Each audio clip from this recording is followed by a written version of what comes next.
Na matumizi ya teksi za angani yanazidi kunoga jijini Shenzhen, kusini mwa China. Jiji hilo ni kitovu cha teknolojia ambayo imelipa jiji hilo maendeleo makubwa kutokana na matumizi ya mfumo bora wa uchukuzi wa angani.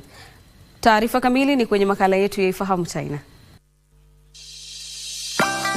Shenzhen kupaa juu ya barabara zenye msongamano sasa ni uhalisia. Yote haya kutokana na matumizi ya teknolojia ya hali ya juu. Kampuni ya Heli Eastern inayotoa huduma za helikopta jijini Shenzhen imekuwa moja ya kampuni za ndani kutoa huduma ya teksi ya anga. Kampuni hiyo sasa inaendesha kundi la helikopta 30 hivi ambazo kando na kutoa huduma ya teksi ya ndege pia hutoa huduma nyingine, ikiwa ni pamoja na uokoaji wa dharura, safari za ndege za biashara na utalii wa helikopta. Heli Eastern imekuwa ikisaidia jiji hilo kujenga barabara kuu za angani kwa kuanzisha safari mbalimbali za ndege kutoka eneo la Guangdong, Hong Kong na Macau. Liang Jin, mkurugenzi wa idara ya uendeshaji na udhibiti huko Heli Eastern, alisema kampuni hiyo imekuwa mstari wa mbele katika kutoa huduma ya teksi za ndege na sasa biashara hiyo imekuwa maarufu zaidi. Tayari wateja wamekata tiketi za ndege hadi mwezi Januari mwaka ujao.